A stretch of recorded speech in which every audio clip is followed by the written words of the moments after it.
The way I process addiction is the time frame between one cigarette and an entire pack of cigarette a day. That time frame always shortens. For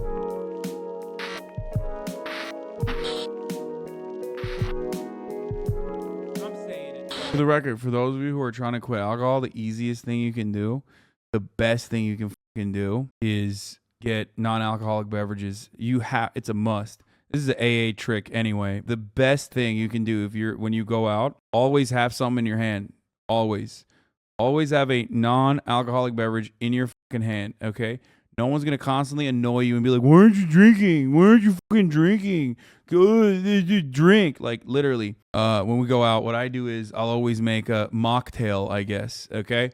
Where if we're at a table, all tables have soda, cranberry juice, sometimes pineapple juice, and orange juice. So I just fill it up with soda, and then I add a little bit of cranberry juice. Boom. Now I have something in my hand. Everyone's going to shut the fuck up. No one's going to be weird. And it's literally a game changer because a lot of people don't realize that like half of fucking addictions also start with like habits that you have. And everyone is already conditioned into like drinking when you're social, right? The oldest trick in the book, but maybe a lot of people don't know that. You might not know that because you I don't know, haven't realized, haven't been to AA or something like that. But hard to make adults make adults as a sober person? What? Meet adults, you mean? Coming from working at bar scene, a lot of people actually get on you about what you're drinking and want you to take shots with them. Yeah, you're like, no, I'm good. Most alcoholics drink at home, though. I'm just talking about fucking social drinking as someone who's recovering or trying to recover from alcoholism, okay? Obviously, I'm not talking about that. My point is, look, I have a fuckload of bottles in my house right now. I have bottles and bottles and bottles for when guests come over. I have an incredibly addictive personality. I don't ever think about it. I don't ever want to drink it. Same with cigarettes. Thank God for nicotine gum. Holy shit. Okay, that's not alcoholism. I'm not trying to be a dick. No, that's why I don't say I was an alcoholic. Probably not heard me say I was an alcoholic. I say I struggled with alcoholism a little bit. Or I'll say like I had problems with binge drinking and not being able to stop. Addiction is different for everyone. I just have a very addictive personality. Also, I've been arrested for a DUI and this motherfucker's still like, bro, that's not alcoholism. No disrespect. Okay.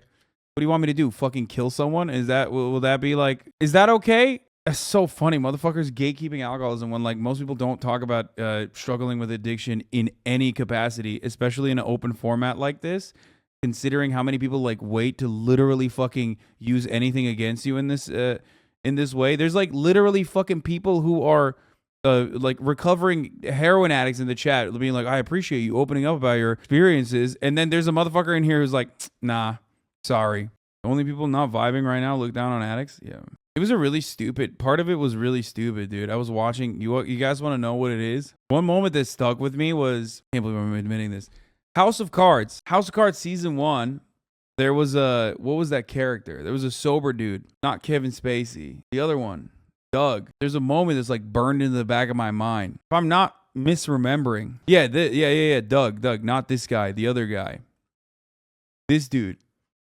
I remember him talking to someone and was like, you're never going to be able to go to, wasn't it like, he said something along the lines of like, you'll never be able to go to social functions ever again for the rest of your life and be the same without like craving alcohol or some shit like that. I don't remember what the fuck it was. The original, like, basically, I can't remember what the exact line was. It's not this, but I can remember what the impact it had on me. But he was basically talking about like, because he's an alcoholic, he says he'll always be an alcoholic for the rest of his life. Every social function he goes to, he will have to basically fucking deal with that for the rest of his life, right? I'm really, really lucky because like that was like a thing that I remember being like, holy shit, you know, not feeling that temptation. But the reason why I was able to, you know, deal with it, the reason why I was able to deal with it and still to this day at least manage it to a certain degree every now and then is because I've been able to go sober for extended bouts. Laughing at how you're more reserved about admitting you watched House of Cards than you are about addiction. Haha, not talking about shit about addiction, just laughing at how House of Cards is worse than flirting with alcoholism. I mean, no, the season 1 was actually pretty good and then it wasn't good at all. So I don't really give a shit. I liked how realistic House of Cards was, like describing the whipping process and shit. And then they added like murder and stuff into it. And I was like, this sucks. While you're sober, your addiction is busy doing push-ups. That's why an addict can never relent. Proud of you for challenging yourself and seeking the better yourself. Yeah. You crave it after you drink? Oh, yeah. Oh, yeah. I drank the other night when I went to the Clean Boys house. And immediately, the next night I went out, I was like, I literally was like, I'm going to drive on purpose so I don't drink. The other night, the other weekend, when I drank 3 shots of whiskey. And immediately the next night when I went out, I wanted it. I wanted it really fucking bad. And I was like, I'm not going to drink because I'm going to drive on purpose so I don't drink. And the reason why I drank that night was because I drank at the Streamer Awards. And before I drank at the Streamer Awards, I had not drank alcohol for 6, 7, 8 months. I've talked about addiction before. The way I describe addiction is like the way I experience addiction personally is the time frame between one drink and you drank too much and you're getting constantly fucked up. That time frame between, and I explain this through cigarettes. I quit cigarettes and then started a million times, just like every other person that has smoked cigarettes. Marlboro Reds was what I used to smoke. And I used to smoke a pack a day. And anyone who's ever smoked cigarettes out of like, I just smoke socially, has probably had this experience. The way I process addiction is the time frame between one cigarette and an entire pack of cigarette a day. That time frame always shortens. The time between, oh, I'll just have one cigarette to, oh shit, I'm buying a pack and smoking cigarettes nonstop. That time frame shortens every time. It's shorter and shorter and shorter every time you fall off the wagon. First time I quit, when I was like, oh, I'll just have one socially. It's fine. I'm drunk. I'll have one socially. The time frame between one social cigarette and like an entire pack was like maybe a month. Second time I quit, that time frame was 2 weeks. Second time I quit and then came back to smoking one cigarette, that time frame between me smoking one cigarette socially and then, oh man, I'm bumming too much. I should buy an entire, I should buy a pack and I'll give it to people. And then, oh fuck, I'm just buying a pack and smoking in the morning as soon as I wake up. That time frame got shorter and shorter.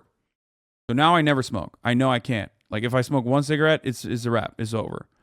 I'll go back to it. That's why I chew nicotine gum all the time. The same goes for alcohol too. That's why people say like, when you're sober, when you're recovering, your alcoholism is doing push-ups or whatever. What was harder to kick, cigarettes or the drink? Cigarettes. Part of the reason why cigarettes were harder to kick was because it is way more accessible during the day while you're working. Cigarettes is the hardest thing, in my opinion, to defeat.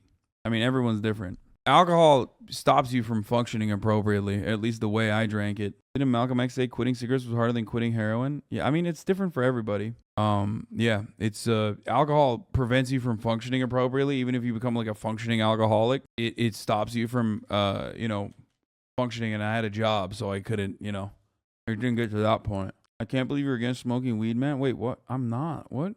Biggest thing with cigarettes is the habits of bringing it to your lips. That's why it's useful to use straws when you drink while quitting. Yeah, I have an oral fixation for sure.